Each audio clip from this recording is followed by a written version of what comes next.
14 सितंबर का दिन हिंदी दिवस के तौर पर मनाया जाता है।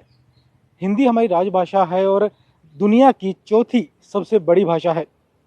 लेकिन हिंदी का आज जो स्थिति है वो ये है कि अपने ही देश में हिंदी को अपने अस्तित्व के लिए एक लड़ाई लड़नी पड़ रही है। इस समय इस बारे में बात करने के लिए हमारे साथ मौजूद हैं प्रोफेसर गुरमीत सिंह। इनसे हम बात करते हैं।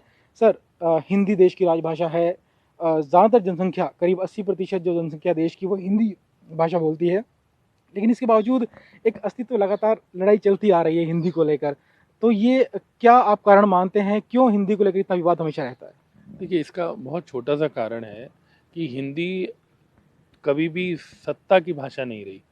चांस की बात ये रही कि हिंदी जब मध्यकाल में थी, जब कबीर, सूरदास, तुलसीदास, इतने तमाम लोग हिंदी में लिख रहे थे, ब्रज अवधि जो हिंदी की बोलियां हैं, हिंदी माना जाता था।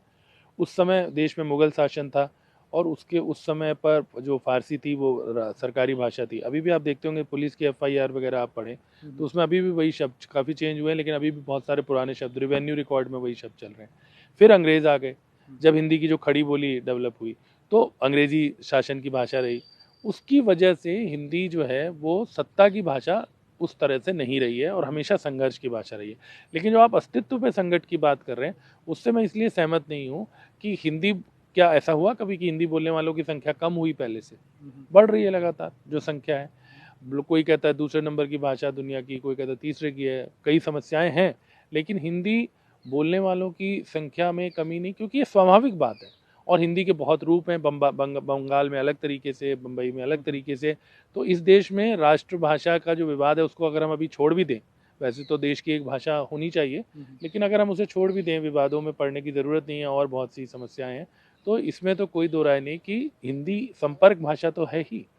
मान लीजिए, मैं आपको एक उदाहरण देता हूँ। एक प्रदेश से दूसरा प्रदेश तो छोड़िए, अरुणाचल प्रदेश बहुत छोटा सा प्रदेश है, वहाँ पर भी अलग अलग बोलियाँ हैं वहाँ के अलग अलग जिलों में।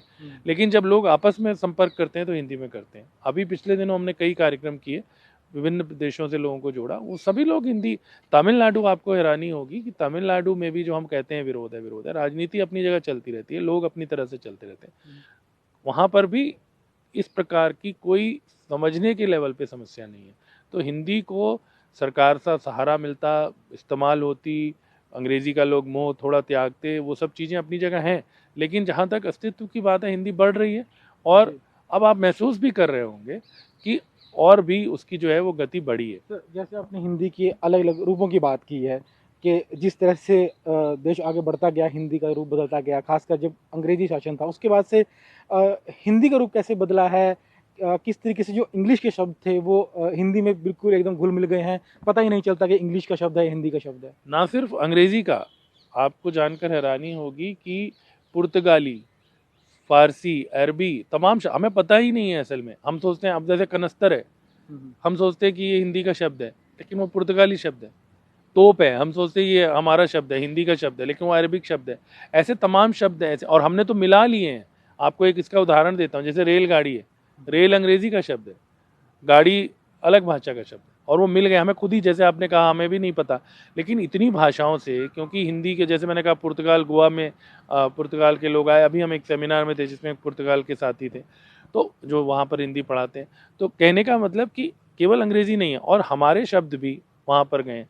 आपको याद होगा वेब 2 जब कॉन्सेप्ट चला था, उन दिनों में जय हो नाम से जो गाना आया था स्लम डॉग मिलेनियर में, तो ऑक्सफोर्ड डिक्शनरी में 10th मिलियन शब्द के तौर पे वो सर्वे कराते हैं कि कौन सा। बाद में वेब 2 सिलेक्ट हुआ लेकिन उसमें जय हो भी एक शब्द था।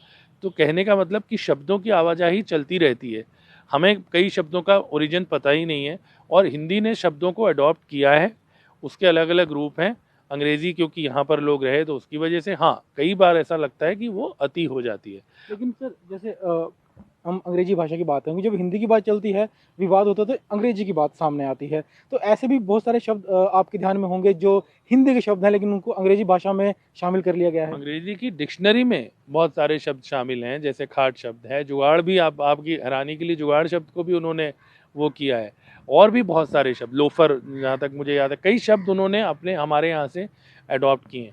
निश्चित ही इसमें मैं कोई दो राय नहीं है कि हमारे यहाँ पर उस तरीके से, जिस तरीके से अंग्रेजी में डिक्शनरीज बनती हैं, इंसाइक्लोपीडियाज बनते हैं उतना शायद हिंदी में काम नहीं होता है। अभी भी आप देखोगे शब्दकोश के नाम पे तो बहुत पुराने हैं, उसकी वजह से लोगों को अवेयरनेस नहीं है। जैसे मैंने कहा कि हम लोगों को भी जब हम कहीं सुनते हैं, अच्छा ये शब्द अभी उन्होंने बताया कि कनस्तर शब्द जो है वो पुर्तगाल का है, और भी कई शब्द उन्होंने बताया। तो कहने का मतलब कि हमें, और अंग्रेज़ी क्योंकि यहाँ पर हमारे देश में जो लास्ट जो थी, मतलब मुगल से पहले थे, उससे बाद अंग्रेज़ी क्योंकि शासन की भाषा रही, और संयोग से भारतीय भाषाएं क्योंकि अलग अलग थीं, तो इसमें कोई मुझे मानने में आपत्ति भी नहीं है कि राजनीति भी हुई जिसमें अंग्रेज़ी के लोगों को फ़ायदा हुआ, और कई जगहों पर एग्ज़ाम के मीडियम के तौर पे, कई जगहों पर शिक्षा के मीडियम के तौर पे अंग्रेज़ी के रहने की वजह से उनका प्रभुत्व, या एक ज़माने में ये समझा जाता था कि जो अंग्रेज़ी के अखबार है वही प्रमुख अखबार है। लेकिन क्या अब स्थिति नहीं बदली है?